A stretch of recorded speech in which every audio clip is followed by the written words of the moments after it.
This is Brian Heller with Fairway Equities, and you're listening to Bad Deals. Welcome to Bad Deals, the only real estate horror podcast on the air. I'm Jay Besega, your host, bringing you war stories from the top warriors in the real estate game today, all with crucial lessons in the end. Because in real estate, the worst deals often teach the most valuable lessons. Let's get started. Welcome to Bad Deals, the show where we show you that real estate is not all sunshine and hockey stick growth. It's got challenges, it's got trials, and yes, sometimes it has bad deals. My name is Jay Besega, and my guest today is my friend, fellow Jake and Gino member, and fellow Nashvilleian, Mr. Brian Heller. Brian, thank you for being on the show. Thanks for having me, Jay. Great to be here. Yeah, of course it is. I've been looking forward to this one for a long time, man. It's going to be a good one for listeners out there.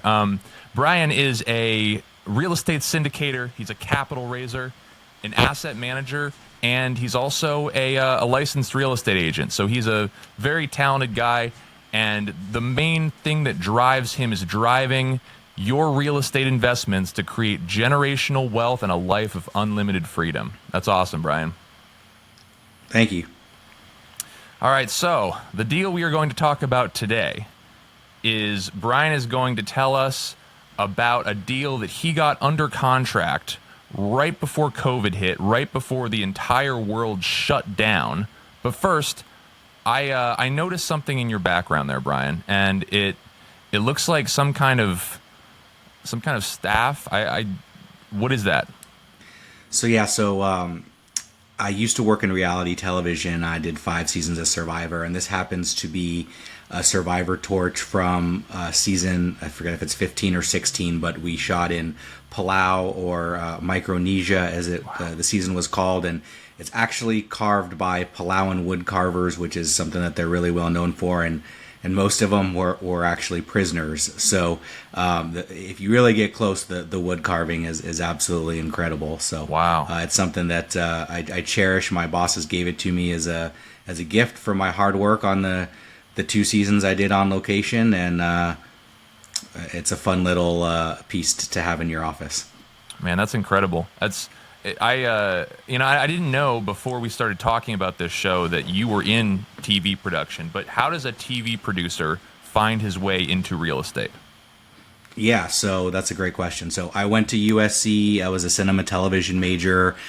Growing up, I always dreamed of being Steven Spielberg and all that fun stuff. But what no one ever tells you is, getting into the film unions is pretty darn near impossible unless your dad is Steven Spielberg and can get you through the paperwork. So ultimately, I did some music videos. We won MTV2 Video of the Year for Screaming Infidelities, a dashboard confessional music video. I was production designer on that, but ultimately ended up doing mostly reality television. Worked on Survivor, The Bachelor, Ripley's Believe It or Not, For the Love of Ray J, a ton of home and garden shows, all sorts of fun stuff. But, I guess, when I first graduated college is when reality TV was really in its biggest growth phases. And, within, call it 7 or 8 years, they were trying to figure out everything they could do to cut budgets. And ultimately they figured out that 2 24-year-olds could work 48 hours in a day for the same price.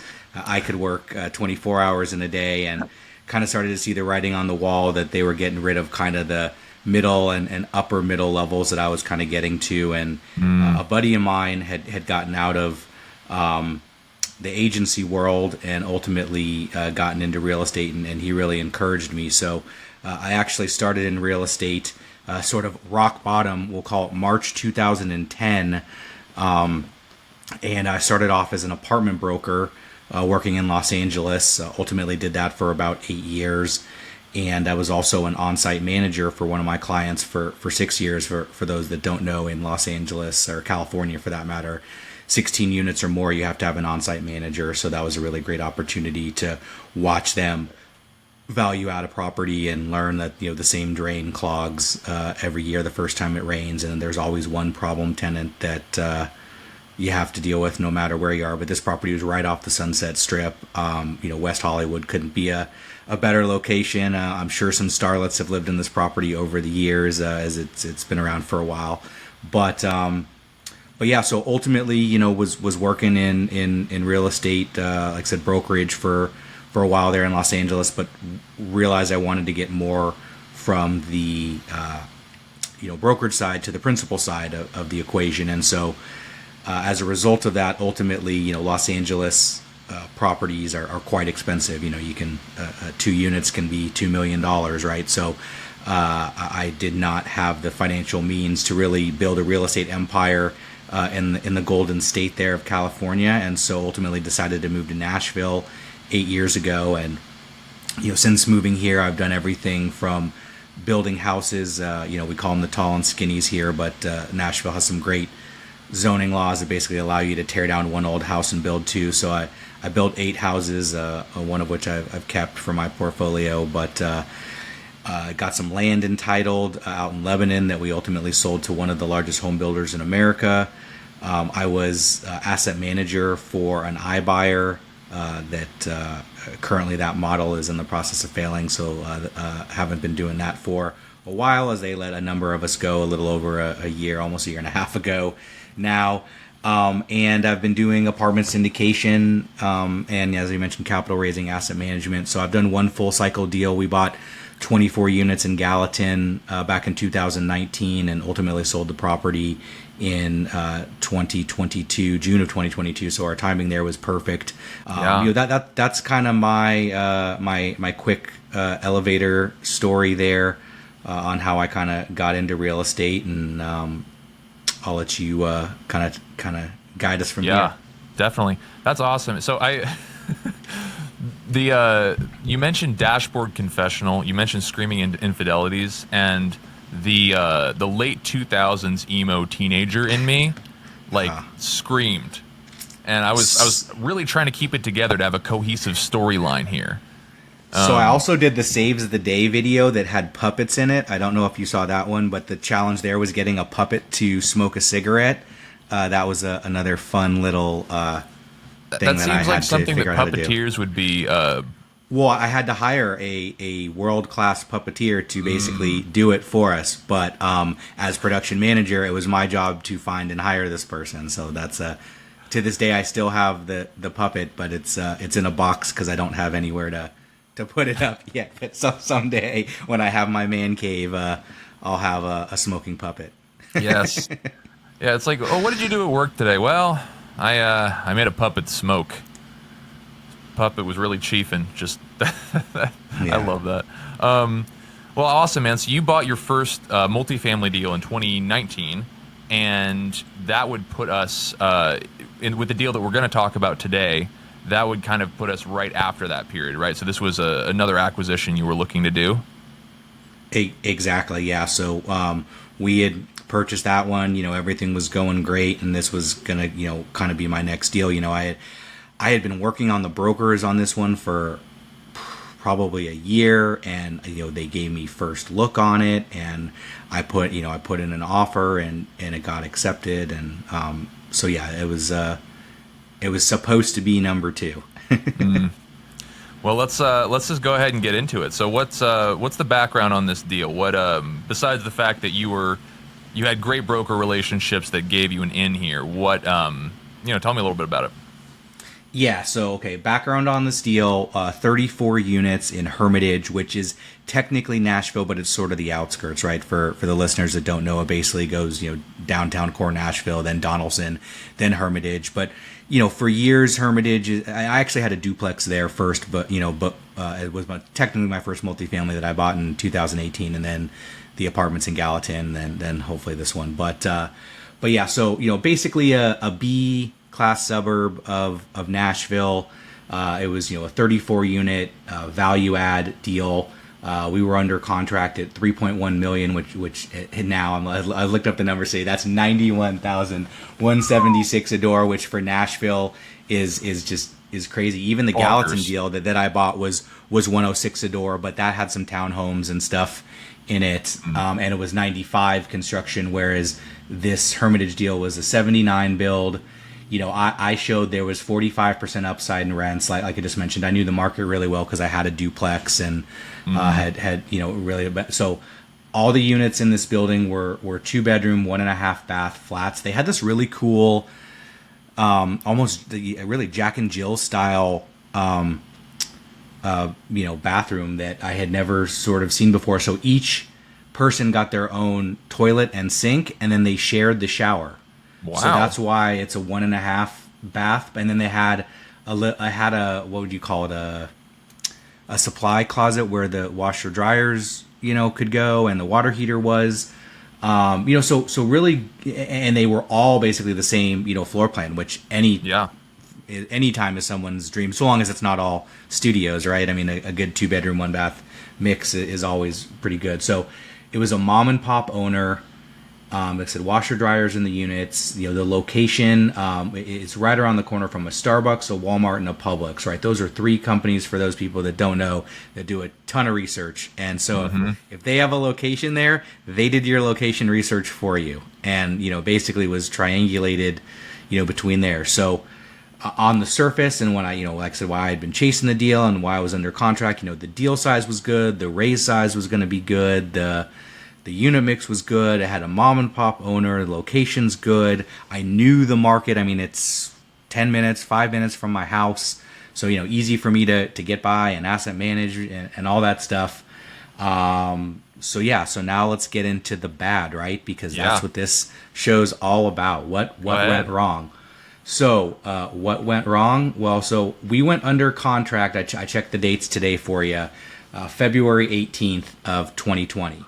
So then after that, the seller did not, as most, have all their financials ready. So I'm guessing it took them a week or two to get all their financials and stuff over to me after going under contract. So I anticipate the first week of March, I probably got the financials and was starting to do my financial due diligence. And as we all know, whatever date you want to call it, March 14th, March 15th, COVID lockdown, world over. No one can see anybody. No one can, do anything. So, no one's ever experienced this. I mean, every operator in the world is not only is flipping out over their current operations, let alone, having a property under contract, right? So, let's talk about the initial implications of that were so strange for being in a due diligence period, right? So you could not get a home inspector to go into the property. You could not get the lenders to go into the property. You could not get insurance to go into the property. You could not secret shop, units of other properties, and basically even getting vendors or whatever out there to kind of look at things and get quotes, was problematic. So, and why would you want a secret shop, by the way, just for our audience? I mean, secret shopping to me is probably one of, if not the most important part of due diligence, because you need to know what your competition is doing, what they're charging for rents, what their units look like, what their floor plans are like, what their finish levels are like, because, you can't just say, hey, my pro forma rents are X unless you know what you're going to be delivering to and what you're, what you're going to value add to, right? And the properties in pretty bad shape. The vinyl mansard roofs were all just like covered in black and mold. The vinyl mansard roofs were covered in just black. They just needed to be power washed, but it was like not dirt or just grime. Yeah, just dirt and grime. But he hadn't really taken care of the property. There was one unit in particular where a sliding glass door was boarded up, and it remained that way for the entire time that we were under contract. So obviously that led to a lot of sort of distrust and of what the rest of the property might look like, especially since I wasn't able to get into all of the units per se, right? But so obviously it's COVID, it's difficult times. So when finally I was never able to actually do a full inspection of all of the units. The entire time I had the property under contract, no one was doing that. But I was able to get some quotes on the roof and some other problem areas that I had found. So let's talk through. Well, actually, let's talk through several things that happened. So not only is it COVID, massive uncertainty. No one in real estate knows what to expect. you gotta remember, this is, at this point, the real estate market didn't take off until really like March of 21. So Right. April, May, we're all at home. We're all just, no one knows. I mean, everyone, as many people would have said, we're going to have people were saying it's going to be the Great Depression. No one knows it's going to happen. So, a lot of fear, just a lot of uncertainty, right? Well, on top of all that, so I'm going through my due diligence. So the first thing that happens is Nashville actually votes through a property tax vote that was going to up property taxes by 34%. So that goes through while we're under contract, which certainly affected my numbers. And for, one thing that owners here do that actually drives me nuts. So in Los Angeles or a lot of places, right, when you buy a new property, the taxes reset. So sellers always have to price that in to the value of the property, because anybody that's going to buy it is going to buy it. Well, here in Nashville, people they reset every 4 years. So for the first 3 years, sellers like to pretend that taxes are never going to go up, and you don't have to price it in. And around that fourth year, they go, okay, like, yeah, I guess I probably gotta account for that in your underwriting. But this Before just doesn't exist. Otherwise, I'm floored every time that, like, I talk with a broker and try and explain this to them, and they're like, yeah, I don't know what to tell you. The sellers say what they want to say. So whatever. Right. I guess when I'm a seller, I'll play that game too. But as a buyer, it's always a joke to me. Again, as someone who kind of got their start in a market where it was an easy reset, a no contest type of conversation. So that's the first. On top of everything else, that's the first thing that happens, right? So the next thing that happens is I go and get multiple roof quotes, and this property had a flat roof. The roof quotes came back between $223,000 and $312,000. And granted, this is only a 3-building property, but I'll never forget this line as long as I live. So here's your quote to cut. Your soundbite, yeah. I talked to the guy and I go, so, he's been up on the roof. I'm like, so, okay, like, what's it look like? He goes, my man, it's like a water bed up there. There's just water trapped between layer upon layer upon layer of the roof. The other thing is, so with roofs in Tennessee, I guess you can do 2 layers before it has to be replaced. Mm-hmm. So it had clearly already had its 2 replacements and was in bad shape. But the thing that I guess, one learning thing here, and I still don't have an answer on this, because, I mean, if a roofer's telling you to replace it, obviously you're going to replace it. But the weird thing is that this is a concrete building. So you have a roof on top of a concrete building. So then, do you really need a roof? I don't know. We'll come back to that as when I talk about, again, some of maybe the mistakes or things that I learned, or where other people, I guess, came out on top of where I did in this opportunity. So then, in continuing, again, mostly I'm really only able to do exterior, so maybe that's part of it too, is I over exterior analyzed because I couldn't interior analyze. But there was a crack on one side of the building that I had several companies come out, and that was another $20,000 or $25,000 fix. And the other issue is we couldn't get inside the unit to ultimately figure out how much the unit might have shifted and been affected. We could only see that the outside wall had clearly been repaired before. It was clearly shifting again. And, look, something that needed to be accounted for, in my opinion, as a value add investor and someone who's raising money from investors, So then there was a whole left side of the property that was always flooding. And of course, during COVID, what do you do when you're bored and you want to get out of the house? You go see every time it rains if the property is flooding. And every time I would go there, it's just getting worse and worse and worse and worse. And then I actually started talking to the neighbors, which is actually like an AutoZone and I think like a Goodyear tire up the hill. And they're like, oh yeah, we think there might actually be like a natural spring that maybe goes underneath the property, but no one could prove it. And I didn't really have any way, nor was I going to start like digging or anything like that. All I knew is that water's definitely coming down the hill.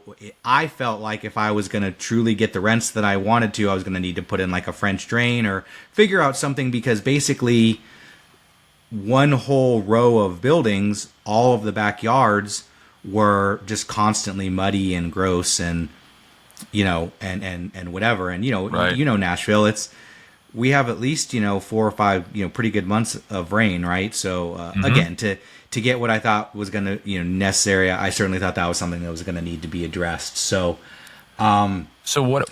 Just real quick, all of these additional capex items. How far above your original budget did that put you? oh well, so yeah, so that was the other thing. So the plan already for this building was basically I was going to sort of go. The way the building was set up is you kind of had these pods of like, even though it was all like buildings, there's like walkways, and they're basically like, it was either 4 or 8 units at a time that I was like, I'm going to basically get those people out, renovate, and move on. Or I had toyed with, do I do half the building at once? Do I do 4 at a time? Like whatever. But like from a cash flow perspective, I think it was going to be either doing like 4 or 8 at a time. But my hope was to kind of re-tenant the building. There was a lot of older people, definitely a lot of smokers, and and just general riffraff. I'm positive it was a C-level tenant, and I hoped to get it up to a B, right? And Right. not that these people probably could afford it. I mean, that's what Hermitage at the time was, and even still is. It's a C. With the right, like my duplex I bought started as a C. It's an easy B plus now, but you have to put in the work, do the asset management, take the time, get professional management, all that stuff. And these units were like falling up. The cabinets were falling off the hinges, and they still had white appliances, and the iron or like stoves. I don't even know how to describe it. I'm sure people know what I'm saying. With the but spirals. with the spirals, whatever that is. I mean, it was just.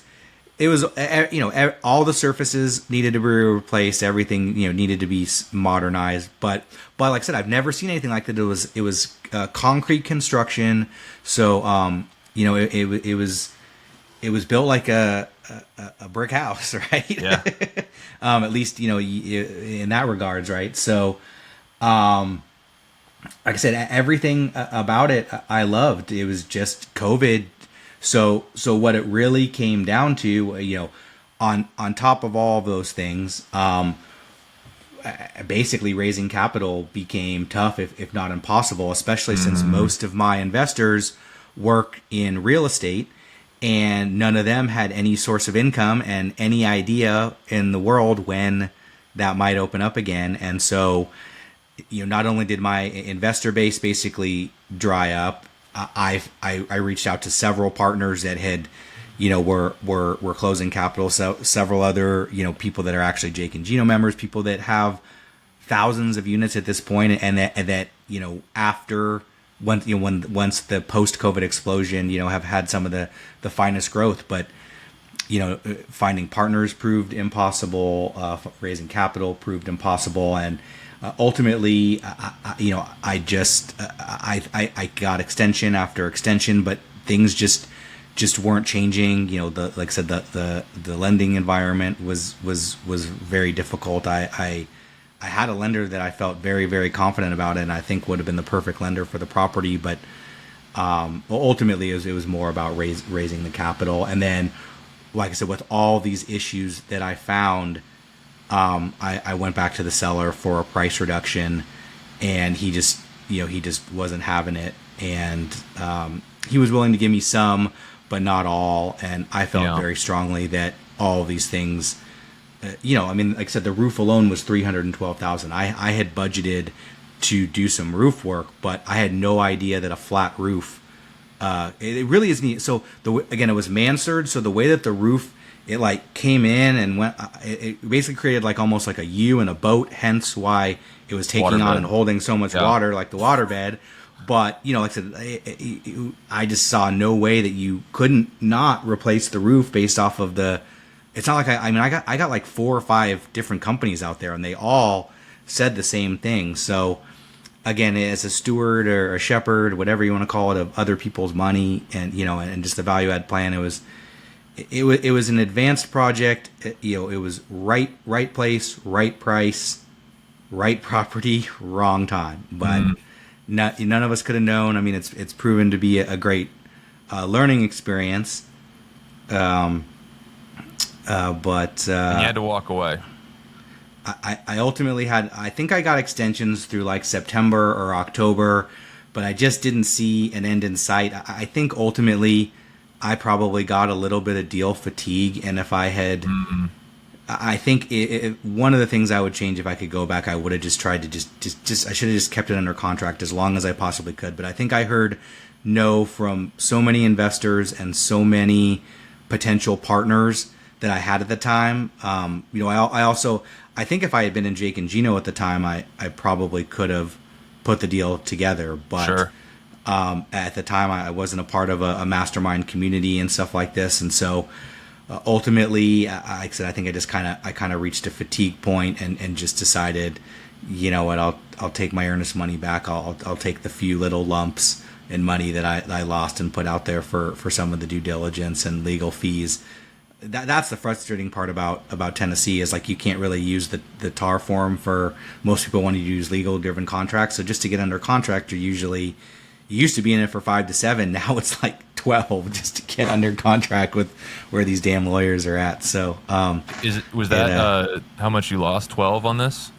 No, I think I lost like 10. I think probably 5 to 7 of that was legal. Some of it was some underwriting and some, because it was such an advanced kind of process. I used a company to kind of try to help me model out how I might empty out the property and what it would look like in different kind of tiers and things like that. And Sure. So that cost me a little bit of money and stuff as well. So, Man, well, that amount of money and probably a lot of your time, energy, attention, it certainly sounds like it cost you a lot of energy with your deal fatigue at the end there.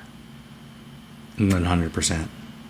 All right, so we're at kind of the end of this experience where we walk away, and I want to talk to you, Brian, a little bit about what the ultimate result of this was and kind of what the learnings from this were. But first, we're going to have a quick word from our sponsor. Oh, hello there. I didn't see you. I was just enjoying a nice Earl Grey. You might think there's whiskey in that glass, but not everything in our world is as it seems. For instance, real estate gurus would have you believe that the best way to protect and grow your wealth through real estate is to get out there, pull yourself up by your bootstraps, and start buying houses. Preferably from them. Sure, that could work fine for some people. But if you're a high earner, chances are there are things you want to do with your time outside of work.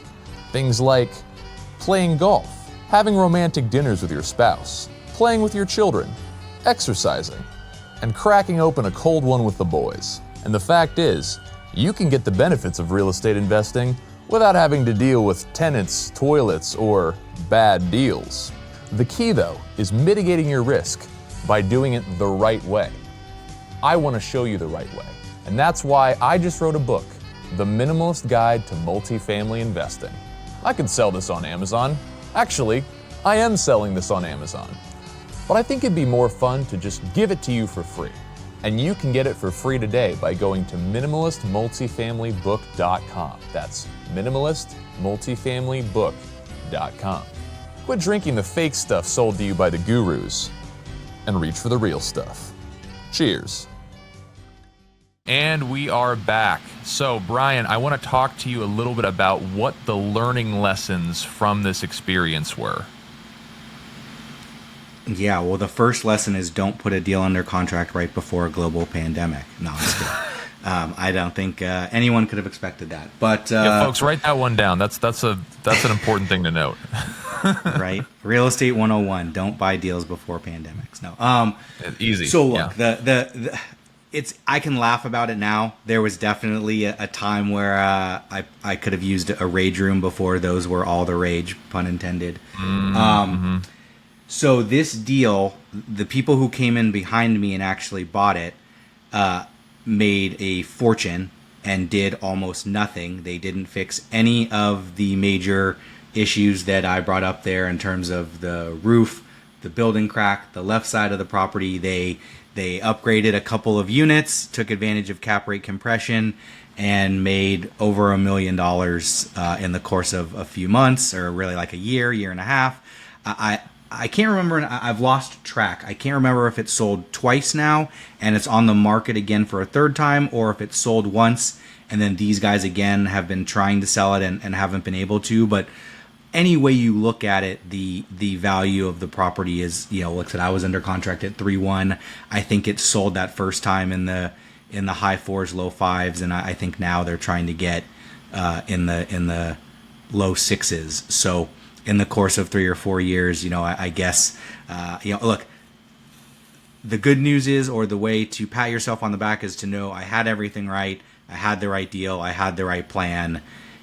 It just didn't work out. But, anytime you can buy a property for 3.1, if I could have been selling it right now for 6.2, my investors and myself would all be very, very happy. So you have to look at it from that positive way. But like I said, sometimes it's better to be lucky. I mean, with hindsight, you could have bought this deal the first time and basically flipped it, made $1 million without doing anything.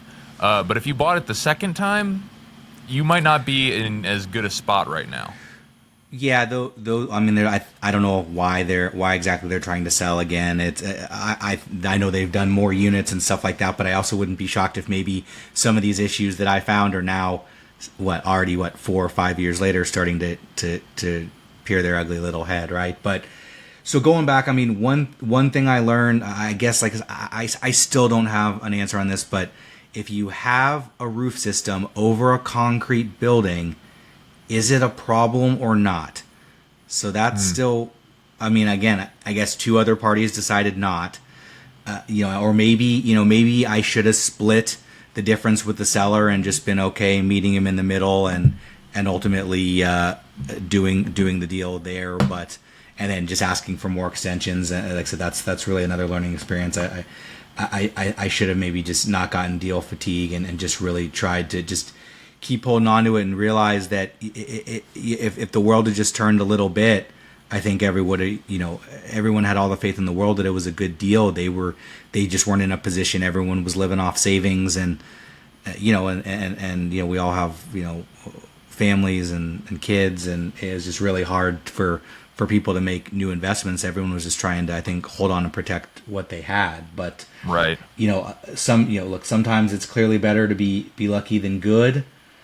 And that's really it. But I mean, I could also argue to hold on to the deal for longer. He might have wanted more risk capital and maybe go some money hard, and it just wasn't a time period. Most people dropped deals day one, when they were in the position that I was in. Most people were just like, it was easier for them to walk away. But for me, I knew I had been working on this deal for a year. Deal flow in Nashville is not what it is in other markets. I was on the top of these brokers list, right, which I had worked hard to. And so to walk away from them giving me first opportunity and getting it under contract before anyone else got to look at it, I knew I had a winner, right? And so I wanted to do everything I could, but the world and the pandemic just wasn't in my favor. Kind of the burning question that I've had since I read your story is, if you could go back, and I'm sure, having had enough time to think about this and process it, if you could go back and be in the same situation, obviously without the benefit of hindsight, do you think you would have done things the same way, or do you think you would have, gone in a different direction?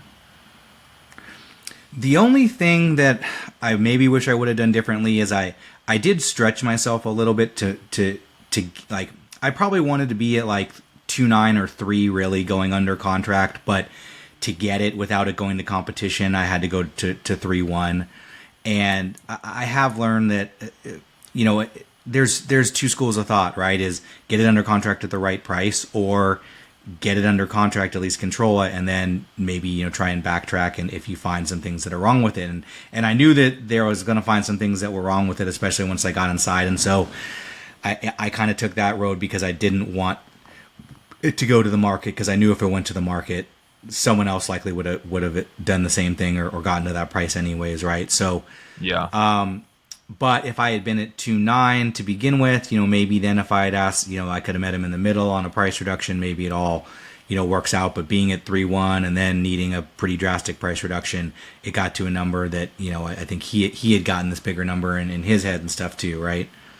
But Right. otherwise, no, I think I feel very confident. Like I said, if it were my money, I was buying this deal for myself. I didn't have any, investors skin in the game or taking anyone with me, and I knew I was going to hold it for 20 or 30 years. I probably could have just done the deal to begin with. But when you've got investors and you've got trusted experts in roofing and whatever, building cracks and water drainage, all telling you like this is a serious problem, then I'm gonna budget for it. And taxes going up 34%. I mean, that affected the value of the property different from when I originally underwrote and worked on it. And sure, the seller can say, pound sand, and it's hard to know. I think sometimes, when what to do and when to meet in the middle or whatever one might say. But I feel confident that in light of everything and every situation that was out there, that I did everything correctly. And I think at the end of the day, I just got a really bad hand with a global pandemic. And I'm proud of myself. I look back on everything and like I said, I can laugh about it now. Sure, would I love to have a cool mill in my pocket and my investors' pockets? 100%, right? That's what we do, and that's what we strive to accomplish every single day. But we're here to learn, and it certainly was a great learning experience, and it will only help not only myself but my investors and everyone moving forward. Yeah, folks, this is what I mean when I talk about partnering with people who have other people's interest, their investors' interest, and operations, the interest of operations at heart when they go and do deals. You're not getting what we saw in the past couple years sometimes, where you have somebody going out and basically pitching a deal to investors just to get the AC fee and buy a Lambo with it. Like, this is what I'm talking about when I talk about what you should be looking for in a deal sponsor. And I'm honestly like, that's probably the biggest lesson for me, just me personally coming out of this, is like, you might have done this thing differently or that thing differently, maybe come down on price a little bit with your offer, but the fact is you can look back at this and say, no, I stuck to my convictions about what makes a good deal a good deal.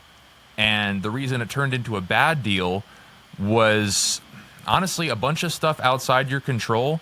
And just, I can't critique you. The only thing maybe I would have done with hindsight is just walk away sooner. Like, this is that seems to me to be just a huge lesson, is that it matters how people that do deals, how they do deals. So, you have Brian Heller, he comes in on his second deal and he gets a place under contract with the idea that he's going to turn some units, do a little bit of extra capex, and then the entire world shuts down, leaving him and a lot of other people in just a really bad spot. He can't do the due diligence that he wants to do. You can't get a lender in there. It's just, everything is like pulling teeth. And after seeing a waterbed roof and a lot of water everywhere, Brian decides to walk away. And what we're doing now is looking back and saying, the fact is we still have a buy right criteria. We still have a buy box, and it matters, and we're consistent with it. So that's that is such a good reminder for me that it just matters how you do deals. And it's been such an honor hearing about this story, Brian. Well, thank you, and I appreciate you saying that because it is true. Yeah, I mean, and I'm seeing it more and more as I get into the communities and I'm on Facebook and seeing how other people do due diligence and stuff like that. And I don't know, maybe I'm overdoing due diligence, but that's how I roll, and that's how I'm always going to roll, and that's what my investors are going to get with me. They're going to know that I've put in the time and effort to ensure that if they're placing money with me, not only am I going to put some skin in the game, but I'm also going to dot my I's and cross my T's, and I'm not just in it for fees and Instagram likes and all that stuff. I'm in it to grow wealth, to create cash flow, and to help people get an experience and build generational wealth outside of the traditional path of Wall Street. Absolutely, man. And I know you're not in this for the Instagram likes, but if one of my listeners wanted to get a hold of you, could they do that on a social media platform? Yeah, I'm on Facebook right now, and I'm on LinkedIn. I'm sure it's just under my name, but I'm most excited to share. I just rebranded and have an awesome new website that's fairwayequities.com. My email is brian@fairwayequities.com. I've got some great tools on there, an ebook, some due diligence checklists, an investor 101 course for anyone that's just kind of trying to learn the terminology. But we'd love for you to come and request membership, become a part of our community, start seeing our deals. And like I said, I've got a deal right now in Kansas City. Unfortunately, it's going to be a 506B, so we would need to have a pre-existing relationship. But I've got a lot of exciting stuff coming down the pipe, not only in the Kansas City market, but here in Nashville, Chattanooga, Knoxville, that I'm hoping to have in the very near future. So would love to introduce myself to you, talk to you, learn more about your current financial situation and how we can help use real estate to guide you towards your financial freedom. That's awesome, man. Everybody go check out Fairway Equity. Go hit Brian up on email, on Facebook, on LinkedIn. Man, thank you so much. It's been an absolute pleasure. It's been a pleasure here as well. I look forward to seeing you at some upcoming Jake and Gino events, and let's grab lunch here in Nashville soon. You got it, buddy. Thanks for listening, everybody. We'll see you again soon.